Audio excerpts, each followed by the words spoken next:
أعوذ بالله من الشيطان الرجيم. بسم الله الرحمن الرحيم. الرحمن علم القرآن خلق الإنسان علمه البيان. الشمس والقمر بحسبان والنجم والشجر يسجدان والسماء رفعها ووضع الميزان ألا تطغوا في الميزان وأقيموا الوزن بالقسط ولا تخسروا الميزان.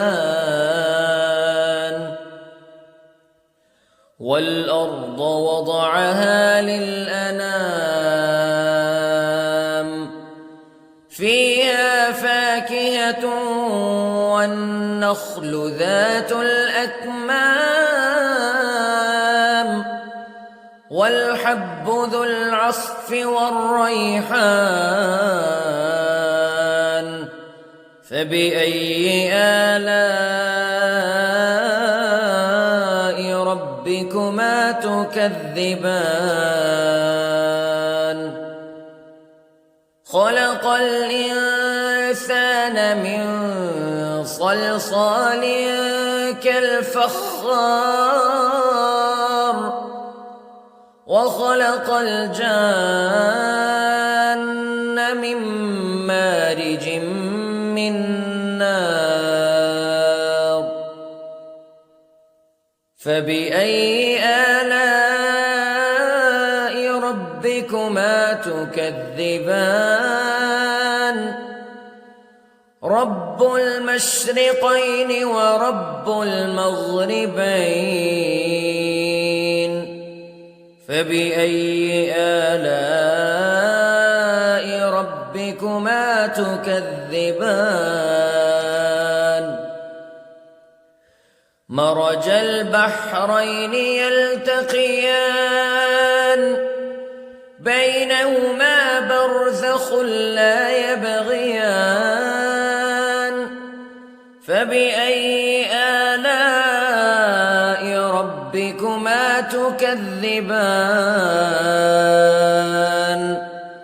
يخرج منهما اللؤلؤ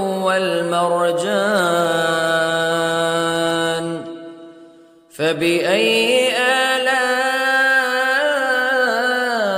ربكما تكذبان.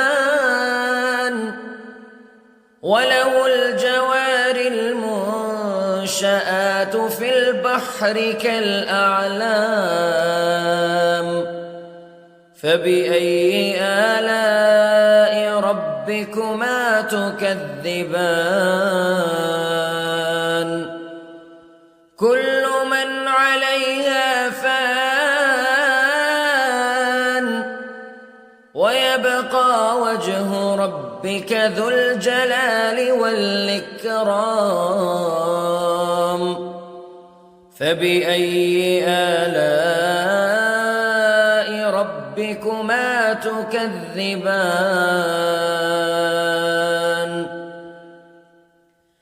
يسأله من في السماوات والأرض كل يوم هو في شأن فبأي آلاء ربكما تكذبان. سنفرغ لكم أيها الثقلان فبأي آلاء ربكما تكذبان.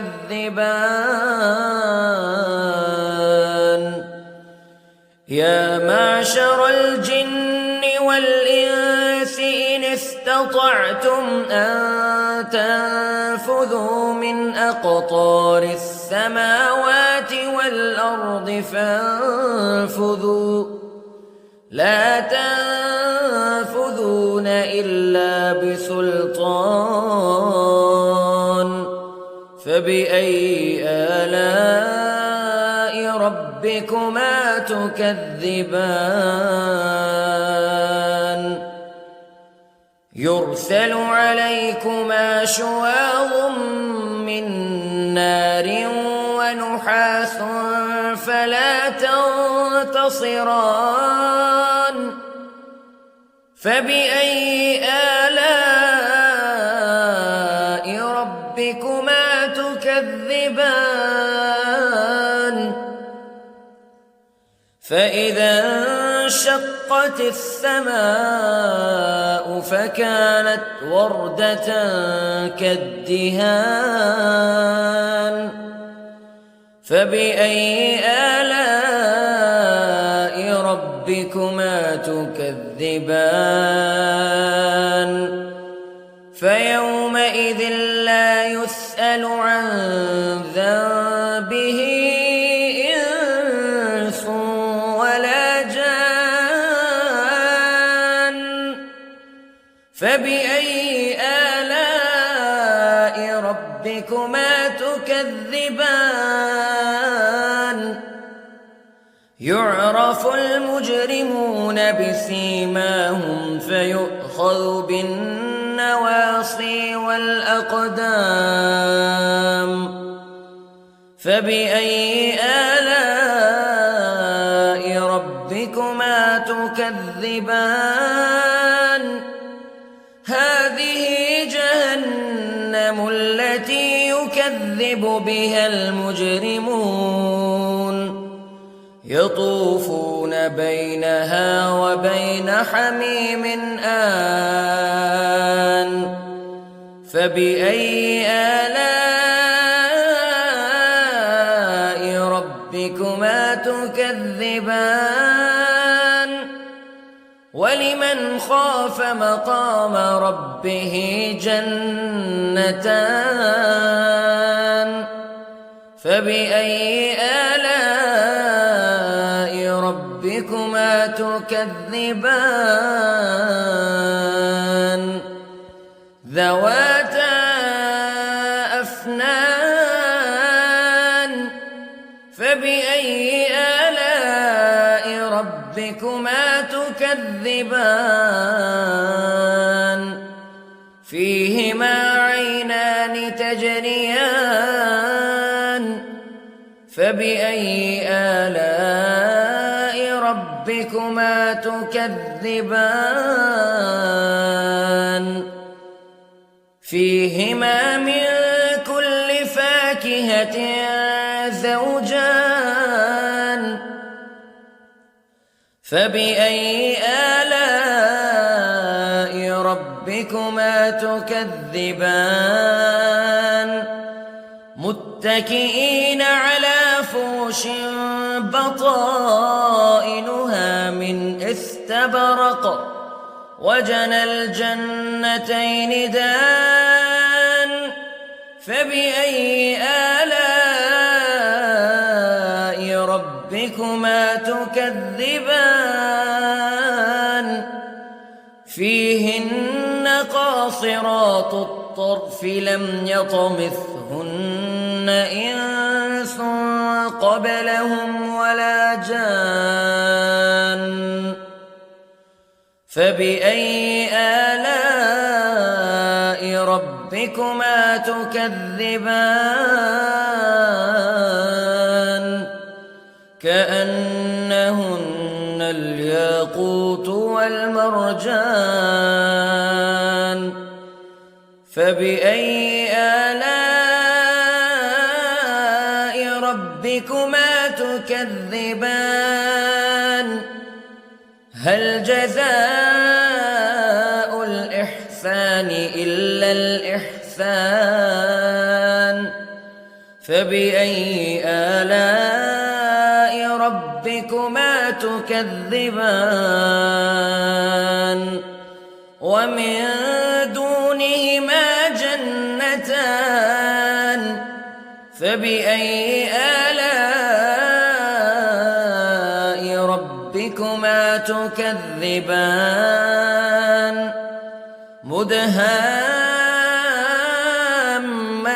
مدهامتان فبأي آلاء ربكما تكذبان فيهما عينان نضاختان فبأي آلاء ربكما تكذبان فيهما فاكهة ونخل ورمان فبأي آلاء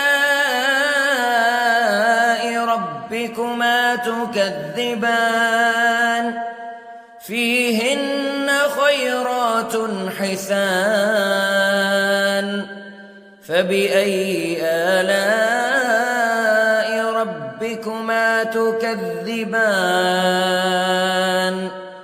حور مقصورات في الخيام فبأي آلاء ربكما تكذبان لم يطمثهن إنس قبلهم ولا جان فبأي آلاء ربكما تكذبان متكئين على رفرف خضر وعبقري حسان فبأي آلاء ربكما تكذبان تبارك اسم ربك ذي الجلال والإكرام